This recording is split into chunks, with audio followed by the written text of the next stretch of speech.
morning, and welcome to the 107th commencement of Rosalind Franklin University of Medicine and Science. The commencement will begin with an introduction from the President and CEO of Rosalind Franklin University of Medicine and Science, Dr. Wendy Rowe. Hello, I'm Dr. Wendy Rowe, President and CEO of Rosalind Franklin University. Welcome to our 107th commencement ceremony. We gather today around a virtual stage to celebrate our graduates as they prepare to enter fields in need of their energy and expertise. For the second consecutive year, commencement arrives amid a pandemic that our nation and world is still struggling to bring under control. You, graduates, will have a hand in making that happen. RFU has prepared you for this challenge as you join teams that work across disciplines to defeat COVID-19 and advance systems of care and biomedical research. Wherever your vocation takes you, the communities you serve will look to you for guidance. I encourage you to have faith in your abilities and to seize opportunities. RFU has provided you with the training you need to help lead our post-pandemic future, which demands health equity and improved wellness across all populations. On behalf of our entire university community, let me say how very proud I am of each and every one of you. Congratulations.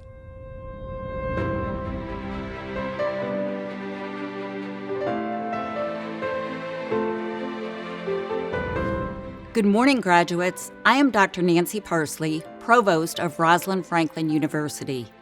It is my great pleasure to welcome you, your families and friends, and our RFU community to this year's commencement. We wish you every success as you enter the professional lives you have worked so hard to attain.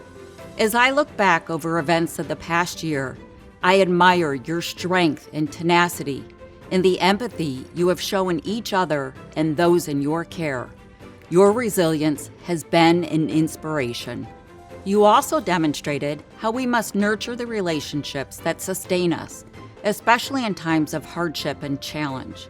I invite you to stay connected to the classmates and mentors whose care and friendship help bring you to this moment.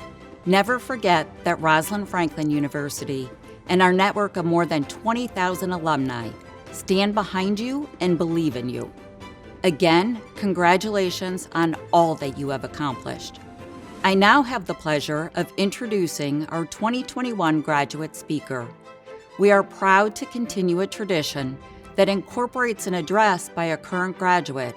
Please welcome Kenneth Furlow, a graduating student from the Chicago Medical School. When we started this healthcare journey, who knew that the culmination of our formal educational careers will be centered around the constant adaptation to change and a vision to see things through? For that, I say, congratulations to the class of 2021. Committing oneself to a life centered around learning and placing another person's life at the forefront is no easy feat. In consideration of the comprehensive nature of our education at Rosalind Franklin University, I firmly believe that we are equipped, prepared, and ready for what is to come in the months ahead of us. We are entering a healthcare space where socioeconomic determinants negatively impact health outcomes and healthcare delivery models lack value. Despite these challenges, I firmly believe that our interprofessional education allows us to understand the multifaceted nature of healthcare delivery and consequently develop comprehensive strategies to improve outcomes and increase value. Remaining focused on our studies while adjusting to the constant changes of a world in a pandemic illustrates our resilience and purposeful perspective. This pandemic highlighted the inequities that exist in our communities and the need of healthcare teams that understood the importance for how a clinical evaluation and treatment plan must extend beyond the four walls of any clinical setting and into the communities where our patients predominantly reside. With respect to this reality, who else other than a graduating class of 2021 is prepared to meet this challenge and raise the standard of care? Reflecting on the path that brought me here today, my journey in medicine started before I applied to any medical school. Before I started gathering patient histories in a short white coat, I was mentoring students at Chicago public schools in developing educational plans to improve their grades. Before I was handed the 10 blade in the OR, I was a 9-year-old kid on the south side of Chicago, dissecting insects with a dull scalpel while using my front porch as an operating room table. Before establishing a nonprofit organization centered around financial literacy, career development, and wellness, I saw in my community how social determinants impact the health outcomes and differences in life expectancy. And lastly, before being the first clinician in my family as an orthopedic surgeon, I was a student athlete at Georgetown University who persevered despite the challenges of balancing a pre-medical curriculum while trying to be the best football player I could become. Despite the differences in life experiences that we all have, each of our journeys leading to our graduation day is a product of challenges overcame and lessons learned. So as we continue to embark on this journey, despite the unforeseen challenges, through the words of Dr. Martin Luther King Jr., faith is taking the first step even when you don't see the whole staircase. Regardless of what we will face in the days to come, we are fortunate to live in a period of history where change is commonplace and authenticity is respected. So therefore, what better a time to exist to become innovators and the builders of equity in order to promote a healthcare system built upon justice and helps people live fulfillingly. So those times when we doubt ourselves as young health professionals in a new environment, stay focused and take the first step. When we come across patients with complex social histories, approach them as a person with empathy and then take the first step. When we come across challenges in relation to clinical procedures and medical approaches, take the first step with the implementation of research and quality improvement projects. And lastly, when those moments arise, when life presents you with a heavy challenge to bear, reflect on what you have been through and most importantly, who you are, and then take the first step. Because on that day with either a scalpel in your hand, a stethoscope in your ear, or a patient's chart in your computer screen, after taking one step after another in your personal journey, you would have eventually built upon flights of stairs that generations after you will learn from, build upon, and stand on. Therefore, whatever is to happen in our futures after this day, be comforted with knowing that with humility and commitment to excellence, our steps are the building blocks to make this world a better place. Thank you.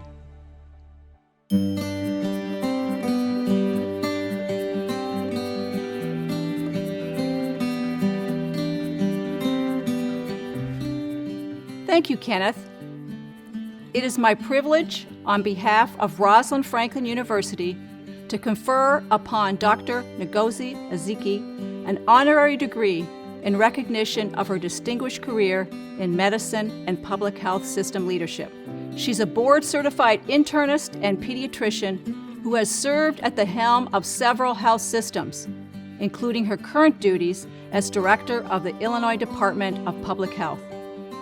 Dr. Ezike's guidance during the state's response to the COVID pandemic has demonstrated steadfast compassion and commitment to public well-being. By virtue of the authority vested in me by the Board of Trustees and by the state of Illinois, I confer upon you the degree of Doctor of Humane Letters with all the rights and privileges pertaining thereto. To the chairperson of the Board of Trustees, Elizabeth Colson, to the esteemed board, President Wendy Rowe, faculty, administrators, students, parents, and friends of Rosalind Franklin University of Medicine and Science, warmest greetings.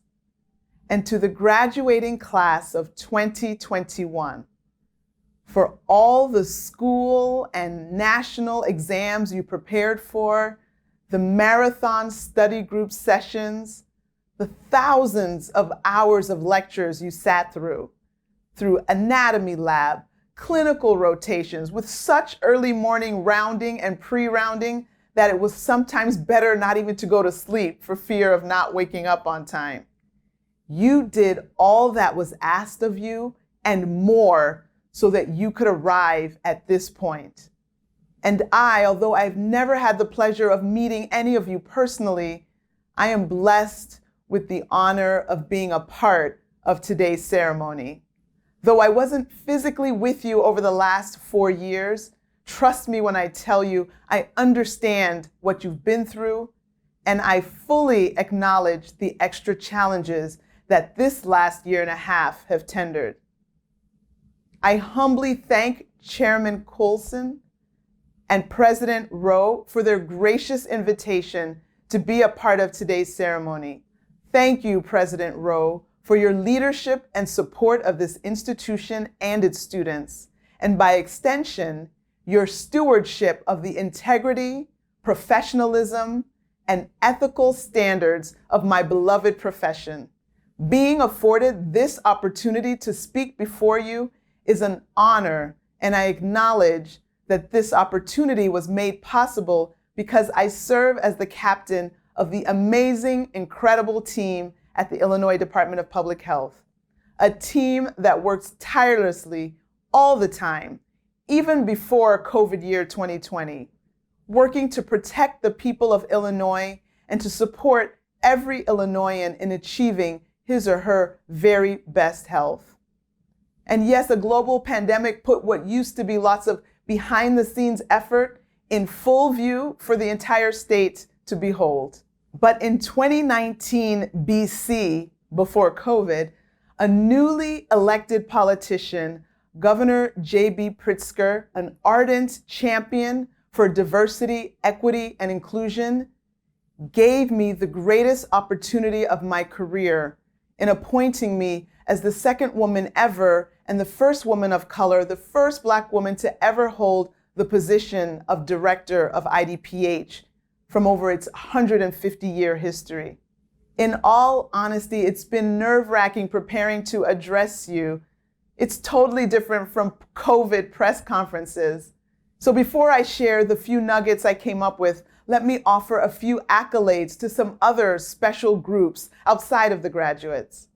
To the administrators and faculty, congratulations on another successful year of staying true to the mission of Rosalind Franklin University, serving humanity through the interprofessional education of health and biomedical professionals, and guiding the discovery of knowledge dedicated to improving wellness, despite the social, political, and health upheaval we all bore witness to in the past year. Given the century-plus history of this institution, the merging of colleges, advocating for diversity, equity, and inclusion in the development and training of healthcare professionals, the act of recognizing the contributions of a pioneering woman scientist forced to work in a time when she was barely valued and definitely not respected, by naming this institution in her honor and standing for what is right, even when it isn't popular. You have made the practice of following that arc of the moral universe that Dr. King spoke of one of the trademark pillars of this institution. And not just this branch of the academy, but our state and our world are better places because of your stance. And to you, parents, congratulations. This moment is your reward for all the years and all the tears. For some of you, your graduate is following in your footsteps. For others, this is the first doctor ever in the family. Whatever the case is, I know how important family support has been in getting your graduate through to this end. So this is your moment too, and I salute you as well on this momentous achievement. And back to the stars of the day. Again, congratulations for achieving your dreams in the midst of a global pandemic. I applaud each of you for not losing sight of your goals despite the chaos and the uncertainty and the darkness we were all navigating in during this ongoing mass casualty traumatic event of the last 17 months. There is a popular declaration written by Brianne James. I am my ancestors' wildest dreams. I cannot think of a better line to capture the spirit of this class, where more than a third are people of color and 56% are women. Hello, sisters. You are the embodiment of Rosalind's wildest dreams. I have so many things that I want to share, but the time is limited, so I wanted to focus on just a few things.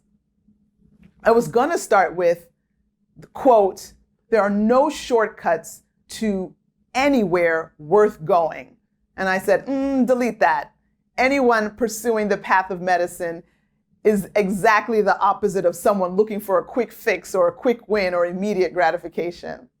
So no, I think I want to share some lessons learned, or rather highlighted, during the two pandemics that exploded during your medical school tenure. The importance of communication. Communication is the exchange or imparting of information. Simple communication just means, here's something I want to share, I'm giving it to you.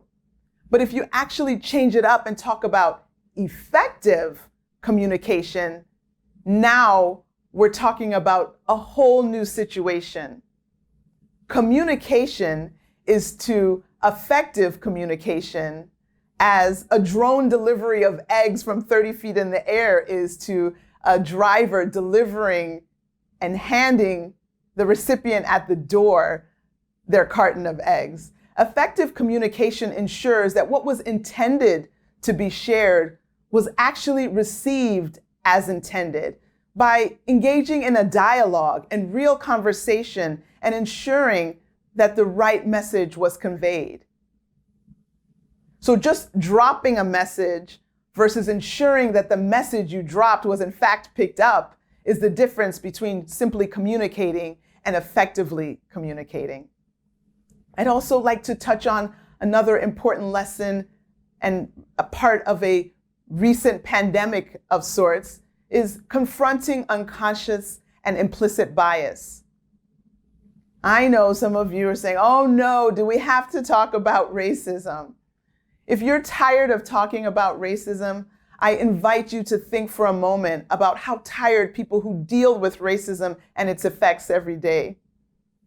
It's an ongoing pandemic that requires all of us to control and end it. So how can we be an anti-racist community?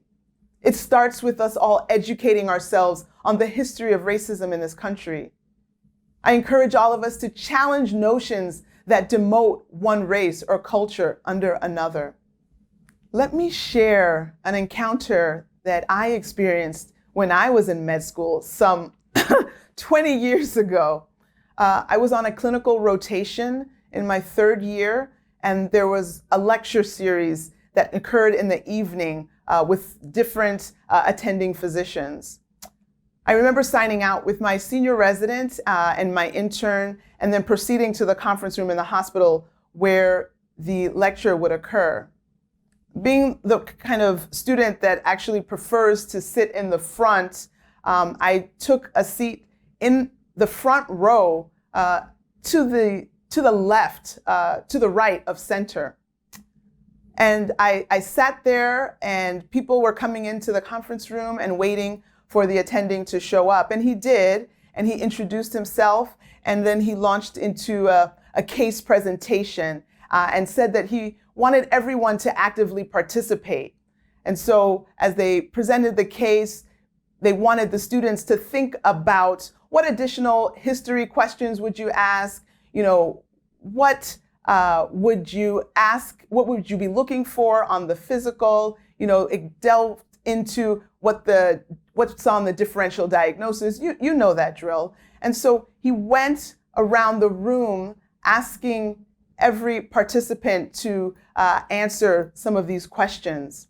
And so being in the front row, I didn't think much of it when it started first with another person more to the center, but then went around the entire room, and actually we made it around the room again. And so I just continued to sit in my seat, absorbing, the facts of the case, but also thinking, why didn't I get to participate in this exercise? At the end of the lecture, I waited till all the other students had finished asking their questions, and I mustered up the courage to ask the professor why I was not called on to participate in the discussion. And he looked at me and said, I didn't realize you were one of the students. So I bring this up to just remind you that all of our actions have reactions that follow it. And there are consequences to the actions that we engage in. So I'm not trying to talk about victimhood, but I just address you with common sense to understand how implicit bias, unconscious bias can very adversely affect our peers, our friends, our patients in very significant ways. Finally, I encourage you to take care of yourself and bring your humanity to work. I have learned and am still learning that change, even in the midst of a crisis, can take a personal toll on you, and that prioritizing time for self-care is as critical as prioritizing the issues and tasks in the moment. The intense pressure from all sides surpass anything that my team in public health has ever experienced. Across our field, across the nation, some people walked away from their roles. Many were forced out of their roles. Others doubled down and have been stretched more than the most elastic rubber band has ever been stretched. Some of us had the help and support needed to endure. Some of us needed professional help beyond that to get through. And then some of us, one of us, had an unscripted public cry in front of a row of live cameras, which ended up being broadcast over and over around the world. And at that time, it was not my proudest moment. In fact, I was horrified. But now, 7 months later, it stands as that seminal moment that best defines just who I am. A caring mother, wife, daughter, physician, and leader. The lesson was and remains that we can bring our humanity to all the work we do. You don't have to check it in at the door. And so it may make things complicated, definitely more colorful, and 100% authentic. That incident was pivotal for me. It made an impact on me as I found out that millions of other people wanted that humanity to be displayed. Your patients want to know that you're a real person and that you care and that you feel just like they do. Medicine will cause you to give of your physical time, but also pull on your heart. And showing empathy and care for your patients can and will take a toll. So you do have to take time to decompress, to recalibrate, and even reprioritize. Having exhausted your energies and reserves will leave you with very little to draw upon as you try to serve others. So find what restores you and make time, even as an overworked intern, make time to refill and refresh your cup. You have now earned yourself a position of great esteem, and it's an incredible honor and a privilege, and you need to guard it appropriately. So go forth, graduates of Rosalind Franklin University of Medicine and Science. You are our wildest dreams, and we are so proud of you. Be an effective communicator, show compassion, and educate yourself on the history of racism. Challenge internal and external notions that lessen people of certain races and cultures. Be curious, be a lifelong learner, be dedicated to improving wellness, and may every place you venture into find itself better off for your having been there. Congratulations, graduates. I wish you Godspeed on your journey. Thank you, Dr. Ezeki, for your inspiring address and for all that you and the state have done to help us navigate this pandemic. We look forward to a brighter, healthier, and more equitable future. It is now my great honor and pleasure to begin the conferral of degrees for our candidates. With the approval of the Board of Trustees of Rosalind Franklin University of Medicine and Science, and pursuant to the authority granted by the state of Illinois, I authorize the conferral of appropriate academic degrees upon the graduating class of 2021 for the School of Graduate and Postdoctoral Studies, the College of Health Professions, the Dr. William M. Scholl College of Podiatric Medicine, the Chicago Medical School, and the College of Pharmacy.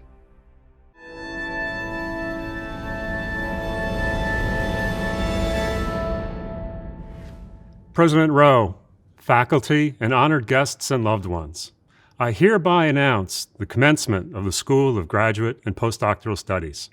President Rowe, faculty, and honored guests and loved ones, the students listed in the program for the degree of Doctor of Philosophy have satisfactorily fulfilled the requirements of the School of Graduate and Postdoctoral Studies and have successfully completed their final examinations. Upon the recommendation of the graduate faculty, I present them for the degree of Doctor of Philosophy. On behalf of Dr. Rowe, the Board of Trustees, and by the State of Illinois, I confer upon you the degree of Doctor of Philosophy with all of the rights and privileges pertaining thereto. Graduates will now be recognized by Dr. Robert Intine, Associate Dean of Basic Science Educational Programs. Dr. Jessica Lee Senta.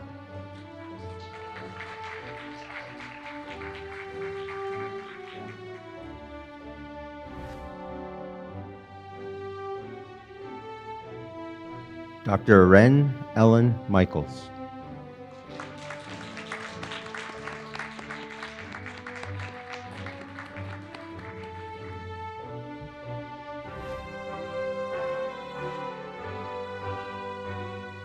Dr. Maxine K. Lowe.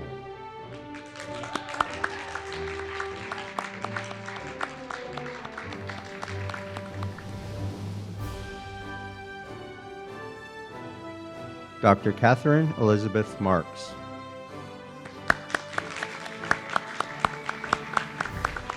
Dr. Tianhao Zhu.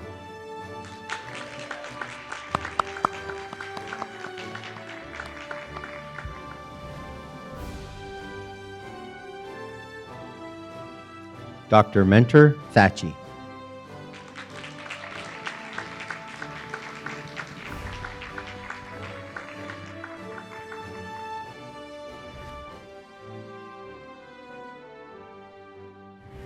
The trustees and the faculty of Rosalind Franklin University of Medicine and Science, and all of our graduates, join me in honoring the family and friends here today. While you no doubt feel great pride for all that your loved ones have accomplished, please do take a moment to acknowledge your own success, for the role you played in helping them to realize their goals, for the personal sacrifices you have made along the way, and the support you have given. We thank you and honor you. At this time, I'm pleased to introduce the award for the School of Graduate and Postdoctoral Studies. Announcing the award is Dr. Robert Intine, Associate Dean of Basic Science Educational Programs in the School of Graduate and Postdoctoral Studies. The School of Graduate and Postdoctoral Studies Dean's Award for Outstanding Achievement in Research recognizes those individuals who have achieved this goal with distinction, as partly evidenced by publication of their research findings in rigorous peer-reviewed scientific journals. The awardee this year is Jessica Lee Senta. Good morning, graduates, and all of the faculty, staff, other graduate students, and most importantly, family and friends who have supported our graduates along the way. The purpose of graduate education is to address two fundamental needs: the personal need for intellectual development and fulfillment, and the societal need for educated individuals to lead the nation and its people. In this sense, graduate education is both introspective and extroverted. For our graduates, Their studies have provided an intellectually rich environment to seek and discover new knowledge, to understand nature and the human condition. Our graduates have honed their intellectual skills, addressed challenging scientific questions, and provided new insights, new discoveries. Through their research, graduate students delve into the questions and problems themselves, often without forethought of the potential consequences of their discoveries. This personal intellectual fulfillment is gained in the act of graduate education itself, in the process of learning and discovery.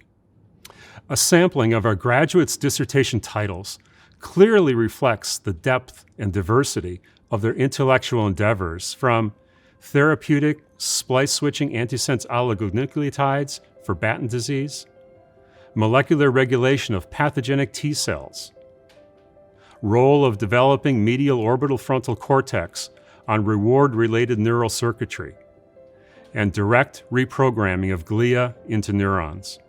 As you now graduate, and in the years to come, I trust you will reflect on the intellectual challenges and the well-earned successes of your graduate education. Graduate education also fulfills a societal need for leaders in academia, industry, and government, termed citizen scholars. Still true today, if not more so, the Jeffersonian argument holds that a well-educated citizenry improves democracy and its society. In economies and social structures ever increasingly based on knowledge and critical thinking, the need to address the grand challenges of societies, hunger, health, education, energy, environment, and global development remain as continuing national and global priorities. As the world now faces yet another challenge, the COVID-19 pandemic, it is clear that research and critical thought by our citizen scholars and other world leaders will successfully meet this challenge. Similarly, I am fully confident that you, as graduates of the School of Graduate and Postdoctoral Studies at Rosalind Franklin University, will provide this thoughtful leadership. Therefore, with pride in your personal intellectual accomplishments, with anticipatory excitement as to where you will lead us, and on behalf of all SGPS, congratulations to each of you.